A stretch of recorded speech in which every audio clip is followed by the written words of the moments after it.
Non, je vais descendre ici. Non, monsieur, laissez-moi faire, voulez-vous?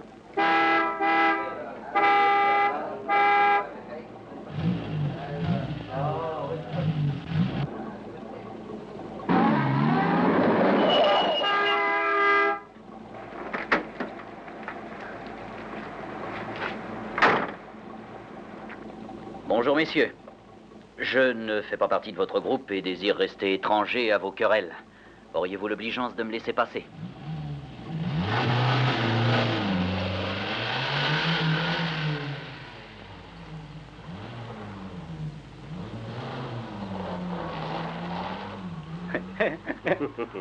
Merci, messieurs.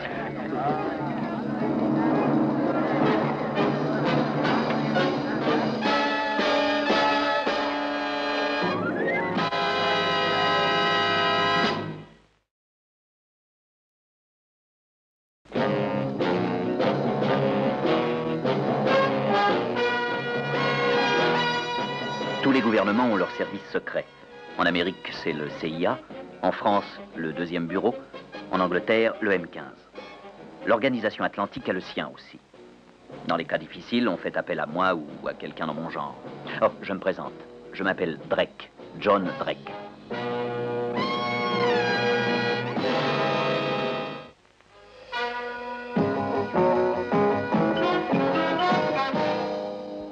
Vous n'avez eu aucun ennui pour franchir les grilles, monsieur Drake? Quel ennui? Des manifestants sont postés à l'entrée. Ah oui? Monsieur Martin attend votre visite, mais il est en conférence avec les représentants des protestataires. Il m'a prié de vous faire entrer en pensant que ça pourrait vous donner un aperçu. Le docteur Bryant, notre conseiller technique, va vous en donner l'assurance. Oui, je vais leur faire comprendre. Je vous le répète, messieurs, aucune fuite radioactive ne peut provenir... Je ne retire rien au fait que ma clinique a enregistré jusqu'à ce jour 46 cas de cette affection due à la radioactivité. Docteur Leclerc, j'ai pour ces pauvres gens la plus profonde sympathie. Mais j'affirme que cette maladie ne provient pas de notre réacteur atomique. Une telle fuite ne peut être causée par des forces plus ou moins occultes. Devant la science... Des mots, docteur Bryant. Chaque jour, de plus en plus nombreux des hommes sont victimes de cette maladie et vous ne répondez que par des mots. Je comprends votre attitude, Cheikh Ahmed. Mais notre réacteur n'est pas la cause de cette... Allons. Vous savez fort bien que la maladie radioactive est uniquement causée par les sources de radioactivité. Et que l'unique source de radioactivité dans cette région est votre réacteur. Votre docteur Bryant peut promener partout sa boîte à malice et dire qu'il n'y a aucune trace d'une fuite de cette invisible substance. Nous avons, nous aussi, nos appareils de mesure, monsieur Martin. Nous mesurons en homme malade. Il faut arrêter votre réacteur. C'est également mon avis. Je dois dire que je m'y attendais, Cheikh Ahmed. Ah, pourquoi? Parce que l'énergie fournie par notre réacteur éclairera les maisons et fera tourner les machines. Et changera toute l'économie de cette ville. Il y aura du travail et du bonheur pour tous. Conclusion? Ce sera l'exode des campagnes. Il vous sera impossible de cultiver vos terres et vous serez ruinés. C'est une supposition toute gratuite, docteur Bryant. Le Cheikh Ahmed ne s'est jamais soucié de ses intérêts, mais de ceux de son peuple. Je crois que les paroles du docteur Bryant ont trahi sa pensée. J'ai en tout cas démontré clairement que dans tout ceci, ses intérêts sont plus menacés que les nôtres. Je ne suis pas d'accord. Ce ne sont pas seulement vos intérêts réciproques qui sont en cause, mais ceux du pays. Nous reprendrons demain cette discussion au point où nous l'avons laissée. Nous prendrons les mesures. Si vous nous contraignez à fermer l'usine, votre peuple en souffrira. Vous fermerez la porte à un avenir meilleur. Eh bien, ouvrez celle de l'usine, monsieur Martin. Autorisez notre comité à en passer l'inspection et si vous réussissez à convaincre ses membres... Vous croyez que je vais laisser une bande de fanatiques entrer chez nous? Dans ce cas, laissez-moi vous dire que la décision finale en revient au gouvernement, monsieur Martin. C'est parfait, colonel Perrard. Merci, colonel. Veuillez m'excuser, mes malades m'attendent, messieurs.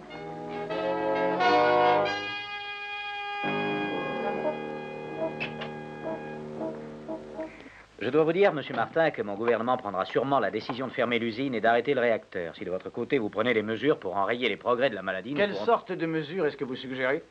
Il n'y a pas de fuite. Est-ce que vous imaginez... Je vous remercie, vous pouvez disposer. Nous faisons nous-mêmes une enquête pour rechercher les causes réelles de cette maladie. Je vous présente monsieur John Drake, colonel Perrard. Monsieur Drake est chargé de diriger cette enquête. Enchanté, monsieur. Enchanté, colonel. Vous êtes physicien? Non. Biologiste, peut-être? Non. Monsieur Drake est agent secret. Vous continuez à croire que votre organisation est en dehors de tout ceci. Je vous souhaite bonne chance, monsieur Drake. J'en aurai besoin, colonel. Alors, monsieur Drake? Eh bien, j'aurais tout d'abord voulu interroger quelques-uns des malades. Est-ce qu'on est certain que la doctoresse Leclerc n'a pas commis quelque erreur de diagnostic? Non. C'est un excellent médecin, quoi qu'elle puisse penser. Dans ce cas, je vais commencer par faire une petite visite à sa clinique. Tenez-moi au courant.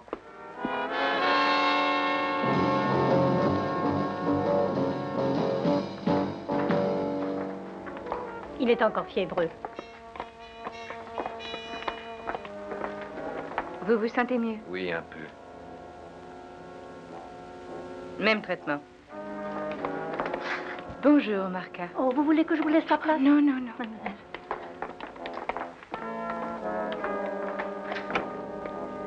Et vous êtes absolument certaine qu'il n'existe pas d'autres maladies assez peu courantes et possédant les mêmes symptômes? Trouvez-moi une et je suis prête à réviser mon diagnostic, cher monsieur. Bonjour, Fazi. Est-ce que vous avez fait la numération globulaire? Voici. Écoutez, vous êtes experte dans votre art, mais les savants atomistes sont experts dans le leur et ils sont convaincus qu'il n'y a aucune fuite. Si nous supposions un seul moment que le réacteur n'est pas le vrai responsable. Vraiment, monsieur Non, j'ai Drake? dit si nous supposions un seul moment. Cela voudrait dire que les victimes auraient été affectées par une autre source. Mais quelle est-elle? D'où provient-elle? Il y a là, disons, un commun dénominateur. Ils sont très atteints. C'est cela le commun dénominateur. Je n'ai remarqué aucun Européen chez vos malades. Non, Combien en avez-vous traité jusqu'ici? pas un seul. Beaucoup d'Européens travaillent à l'usine atomique. Comment pouvez-vous expliquer ça? C'est bien simple. Les Blancs se portent bien, leur nourriture est meilleure, ils grandissent plus vite étant plus robustes. Ah, vous croyez que c'est vrai? C'est possible, mais aucune des observations que j'ai faites jusqu'ici ne m'autorise à l'affirmer. Monsieur Drake, Cheikh Ahmed. Enchanté, monsieur Drake. Vous faites partie de l'état-major de l'usine? Non. Je vous ai vu dans le bureau du directeur. Oui, c'est exact. Y a-t-il de nouveaux cas ce matin? Oui, 3. Ils sont à la réception. C'est effrayant. Je vais aller les voir. Leur famille a peut-être besoin de secours. Merci, Ahmed. Vous êtes très bon. Il n'y a presque plus de vivres, les réserves baissent. C'est entendu. Je vais y aller. Je suis à votre service.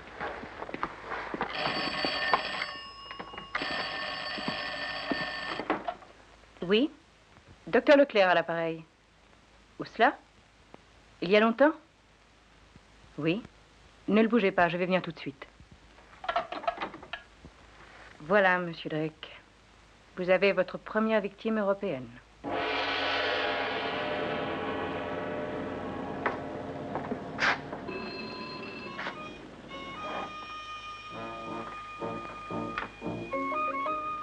Nous venons pour monsieur Janik. Entrez, je vous en prie. Après vous.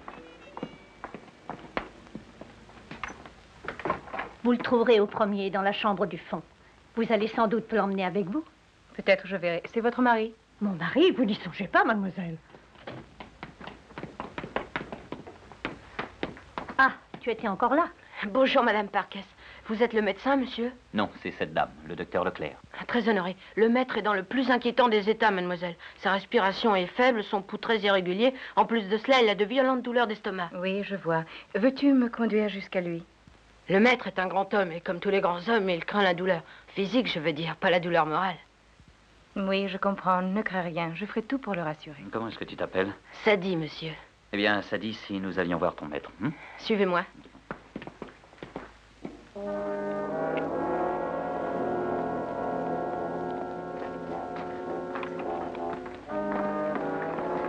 Maître, il faut vous réveiller. Maître, la doctoresse est ici.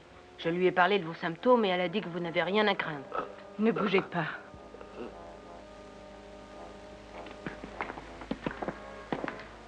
Ça dit, j'ai remarqué que tu disais de lui le maître et non mon maître. C'est très juste, monsieur. Monsieur Janik est un professeur à l'université d'Oxford. Il avait la chaire de philosophie de l'université du Caire. Il est à la retraite. Et il vit aujourd'hui dans la pauvreté. Il n'a pas de pension? Non, monsieur. Il n'a pas pris sa retraite de son propre gré. On dit qu'il a une faiblesse. Pour la bouteille. Mais tous les grands hommes Oui, en ont oui, leur. bien sûr. Mais pourquoi l'appelles-tu maître? Parce qu'il m'enseigne ce qu'il sait. Est-ce qu'il sort souvent? Pour aller à son cercle, mais depuis qu'il n'a plus d'argent, il ne sort plus. Mange-t-il? Oh, presque pas. J'essaie bien de l'aider, mais moi aussi, je suis très pauvre. Tu et le nourris, n'est-ce pas?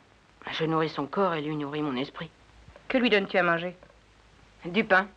La viande est bien trop chère. Quelquefois du riz, mais le plus souvent, c'est du pain. Que lui as-tu donné cette semaine?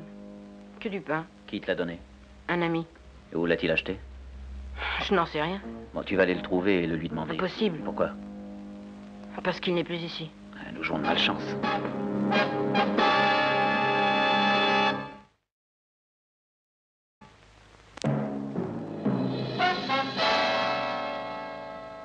Est-ce que vous avez terminé? Oui. Une ambulance emmènera ton maître, Sadie. Tu resteras près de lui jusqu'à ce qu'elle arrive. Je pourrais le suivre à l'hôpital? Non, c'est impossible, mais si tu viens le matin et si tu me demandes en personne, je pourrais te donner de ses nouvelles. Au revoir, Sadie.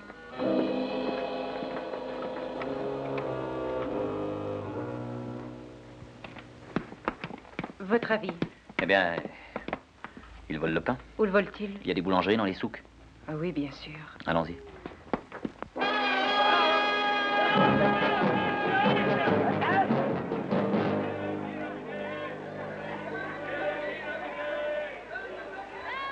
Qu'est-ce que vous cherchez, Effendi? Je cherche du pain. Ah, vous devez être difficile. Je vous ai vu visiter toutes les boutiques du marché.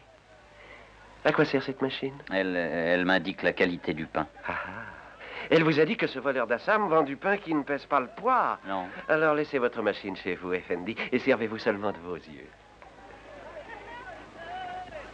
Tenez, regardez. Et pourquoi la machine fait ce bruit? Elle dit que c'est du bon pain. Oh, elle dit la vérité, elle s'y connaît. Je le prends, mettez-le là-dedans, s'il vous plaît. Merci. Est-ce que je pourrais trouver l'homme qui l'a pétri? Ah oui, il s'appelle Moham. Il travaille là, tenez. Merci.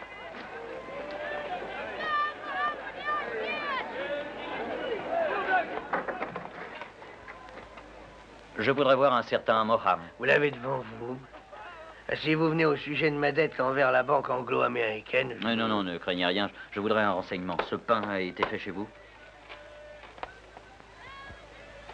Oui, il vient de chez moi. Voilà du pain de toute première qualité. Vous aimez le pain, Effendi? Je ne l'aime pas, je l'adore, moi. Mes félicitations. Vous êtes un connaisseur. Vous voyez, c'est la meilleure qualité. Le meilleur d'Awadi.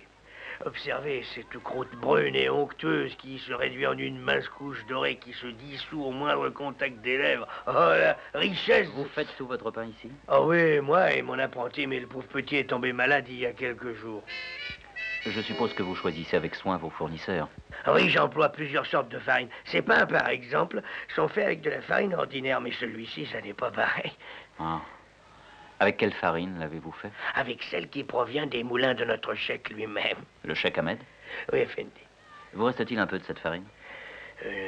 Non, j'ai tout utilisé. Vous êtes un artiste?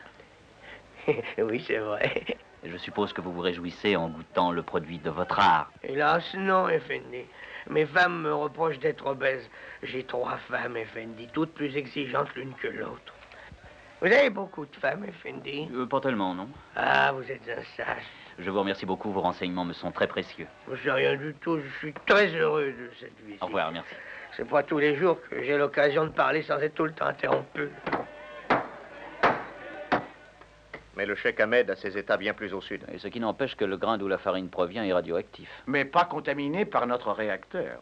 Ce réacteur vous laisse une certaine quantité de déchets. Qu'est-ce que vous en faites? Eh bien, ces déchets sont enterrés dans une région isolée. Oui, mais les eaux de cette région d'altitude moyenne sont drainées vers le sud. C'est exact. En supposant que vos déchets soient en contact avec un courant souterrain qui va polluer les puits qui alimentent le système d'irrigation du Monsieur Ahmed. Drake, je suis un technicien, pas un idiot.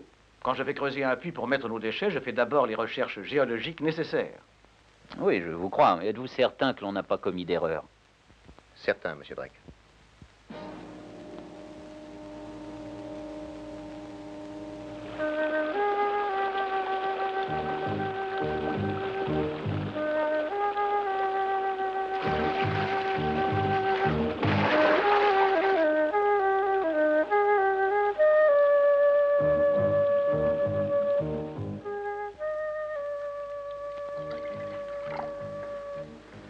Voilà, monsieur Drake, vous avez devant vous un échantillon de chacun de mes puits.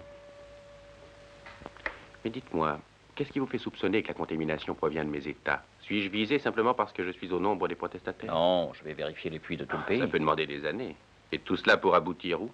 À l'usine atomique. C'est très possible. J'aurais besoin de votre permission pour poursuivre mes recherches. Je vous donne cette permission avec plaisir. À une seule condition, cependant. Qu'on nous autorise, moi et mon comité, à visiter d'abord l'usine. Non, merci. Je suis désolé, mais ceci est en dehors de ma compétence. Alors, je ne peux rien faire pour vous, monsieur Drake. Vous devez comprendre que j'exige la réciprocité. Oh, Ahmed, faites-le pour moi. Je regrette, cher ami. J'en fais une question de principe. Loin de moi la pensée de vous obliger à contrevenir à vos principes.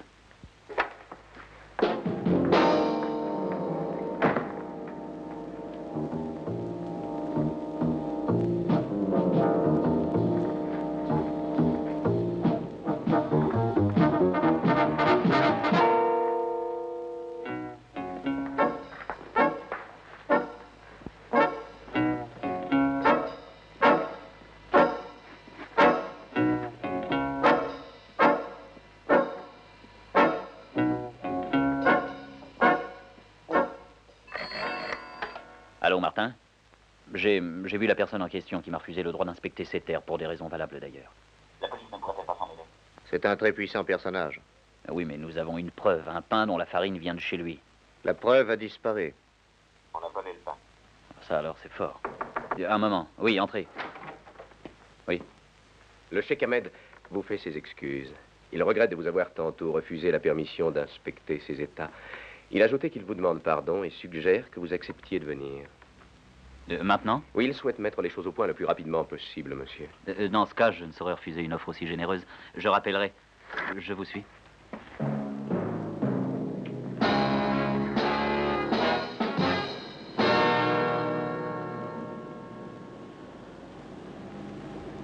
Où est-ce que vous m'emmenez? Le cheikh Ahmed veut que vous voyiez d'abord ses moulins. Pourquoi les moulins? Il est bien question de farine contaminée, n'est-ce pas? Vraiment? L'ignoriez-vous? Nous sommes arrivés.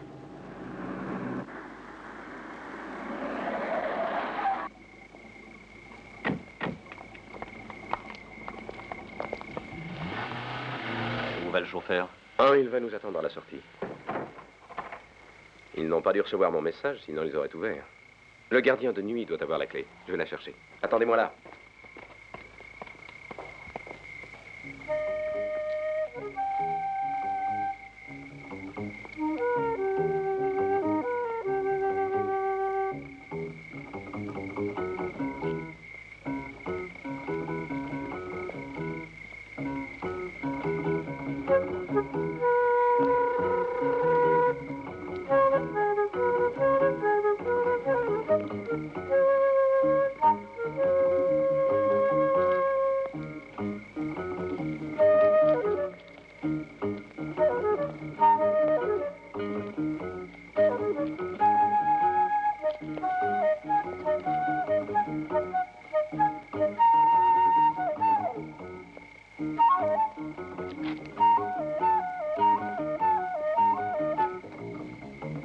La paix soit avec vous. Et avec vous, mon ami? Vous vous êtes égaré, je crois. Non. Il est dangereux pour les étrangers de se promener ici la nuit tout seul. La paix soit avec vous. À votre place, mon ami, je n'irai pas par là. Vous courez le risque de vous faire attaquer. C'est comme si c'était fait.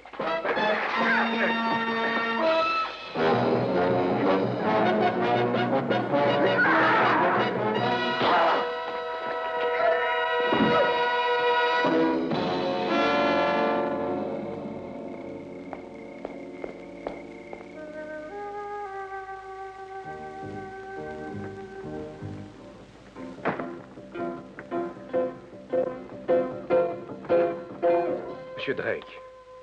Mais qu'est-ce qui vous est arrivé? Quand je suis venu, vous n'étiez plus là. Me voici revenu, vous voyez. Où est-ce que vous allez? Voir le cheikh Ahmed. Oh, mais il est tard, on ne peut pas aller le déranger Je à vais lui cette faire heure la de la nuit. surprise. Monsieur Drake. Bonsoir. Bonsoir. Je suis navré que vous n'ayez pas mis à profit mon offre de visiter les moulins. Mon secrétaire m'a dit qu'il vous avait conduit jusqu'à l'entrée et que vous étiez reparti le temps qu'il aille chercher la clé. C'est exact. Qu'est-il arrivé, monsieur Drake? J'étais fatigué d'attendre. J'ai eu peur que vous vous soyez trouvé pris dans une rixe. À mon retour, j'ai vu 2 hommes grièvement blessés gisant dans le ruisseau. J'ai bien fait de ne pas vous attendre, alors. Mais ne négligeons pas notre hôte, Achille. Faites-nous servir du café. Trop aimable. Merci. Les lois de l'hospitalité l'exigent. Cheikh Ahmed, je me demande pourquoi vous tenez tant à ce que j'inspecte vos moulins quand mon intention était de diriger ailleurs mon enquête. Parce que la rumeur publique prétend que ma farine serait radioactive. Mon cher monsieur Drake, il va falloir trouver des arguments plus vraisemblables. Ce n'est pas une rumeur, il est exact que la maladie vient du pain fabriqué avec votre farine. Et vous voulez me faire croire ça? Où sont les preuves? Je serais curieux de voir un de ces pains. Vous en avez un ici? Oh. J'espère que non, je viens d'en manger. Vous ne semblez pas comprendre la gravité de la situation. Non. Mais je vois clair dans votre jeu, monsieur Drake. On veut rejeter sur moi les responsabilités qui incombent à l'usine atomique. Donc, on m'accuse de faire dans mes moulins de la farine radioactive. Pouvez-vous en fournir la preuve? Nous n'allons pas nous perdre en querelles inutiles et indignes de nous, Cheikh Ahmed. Demain, je prierai le directeur de la compagnie d'inspecter vos propriétés. S'il est prouvé que vos terres ont été contaminées, il est évident que vous devrez les abandonner. Vraiment? Oui, pendant 4 ou 5 ans, jusqu'à ce qu'elles redeviennent propres à être de nouveau cultivées. Je fais une tragédie. Vous semblez prendre ça à la légère. Non, je suis très sérieux. J'aurais cru que vous n'auriez pas seulement considéré le danger que peut courir votre peuple, mais aussi celui que vous courez personnellement. Personnellement? Je vous mets en garde. Et il est bien possible que vous ayez été exposé aux radiations. Mais vous semblez être dans une forme excellente. Je suppose que vous n'avez subi aucun de ces symptômes. Symptômes? Non, non. La moiteur des mains avec certaines lourdeurs dans les jambes. Des maux de tête. Non, non. Vous avez l'air fiévreux, vous n'êtes pas malade? Non, non, la fatigue, sans doute. Eh bien, je vais vous laisser vous reposer. Bonne nuit. Mais monsieur Drake... Oui? Rien, rien. La paix soit avec vous. J'ai les mains humides, je me sens les jambes toutes molles.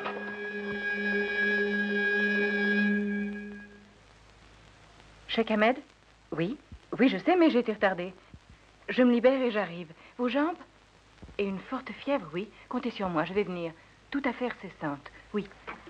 Il est terrifié, le malheureux. L'effet de la drogue dure longtemps? Combien a-t-il pris? J'ai vidé la fiole. Oh, ce pauvre Ahmed. J'espère que vous vous trompez, monsieur Drake, ou vous l'avez mis dans un drôle d'état. Il a ce qu'il mérite, c'est tout. Je vais y aller maintenant. Si vous voulez, mais n'oubliez pas que c'est moi qui vais mener le jeu. Après vous, docteur. Je suis très malade, je vais mourir. Je vous dis que les caissons étaient étanches. Ne suis-je pas la preuve du contraire? Mais il est très efficacement protégé. Il est possible que vos hommes... Les hommes exécutent mes ordres à la lettre. Le docteur Leclerc est ici. Ah, qu'elle entre immédiatement. Et vous, disparaissez. Et faites entrer le docteur Leclerc, vite, vite.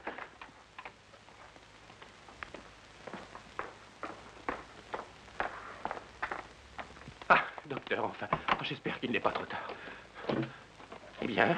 J'ai plusieurs questions à vous poser avant d'autoriser le docteur à vous soigner. Des questions quand je suis Eh bien, mourant? dans ce cas, répondez-y vite. La maladie des radiations est causée par du pain fabriqué avec votre farine. Nous avions trouvé un de ces pains, on nous l'a volé, et quelques heures après, vos hommes ont tenté de me tuer. Qu'un tissu de mensonge, docteur, je vous en prie. Je vais résumer la situation. Vous craignez que l'implantation de l'usine atomique n'entraîne votre ruine. Votre but était d'alerter contre elle l'opinion publique. Et vous avez eu cette idée diabolique de farine Que radioactive. l'on appelle la garde. Vous vous êtes fait des complices parmi le personnel de l'usine et ils vous ont fourni des matières radioactives que vous avez cachées quelque part. Chaque fois que vous sentez que l'opinion se lasse, vous polluez quelques sacs de farine et vous les vendez. Docteur, vous ne le croyez pas? Je comprends bien les choses. Vous allez me soigner immédiatement. Oseriez-vous me menacer? Parfaitement. Je n'ai jamais cédé à la force. Le temps presse, Cheikh Ahmed. Où les avez-vous cachés? Au moulin, dans mon bureau. Le nom de votre complice? Finch. Finch, sortez d'où vous êtes. Monsieur Finch. Docteur, pour l'amour du ciel, soignez-moi. Buvez ceci. Vous ne me faites pas de piqûre. Non. Buvez. Et pourquoi? Parce que vous n'avez pas la maladie des radiations. Mais qu'en savez-vous? Qu'est-ce qui vous le fait dire? Vous avez été simplement incommodé par une drogue que j'ai mis dans votre café. Une drogue? Dans un instant, vous irez mieux. Alors je n'étais pas malade? Non. C'est un tour que vous m'avez joué. Oui, vous avez deviné. Bonne nuit, Cheikh Ahmed. Arrêtez! Vous ne sortirez pas, monsieur Drake. Ni vous, docteur. Vous m'avez obligé à dévoiler mon secret. Vous vous êtes joué de moi. Qu'on les emmène. Que voulez-vous faire de nous? Que puis-je faire d'autre? Je n'aime pas ces plaisanteries. Ce n'est pas une plaisanterie. J'aurais cru. Colonel Perrard, vous pouvez cerner le palais. Message reçu, monsieur Drake. J'arrive.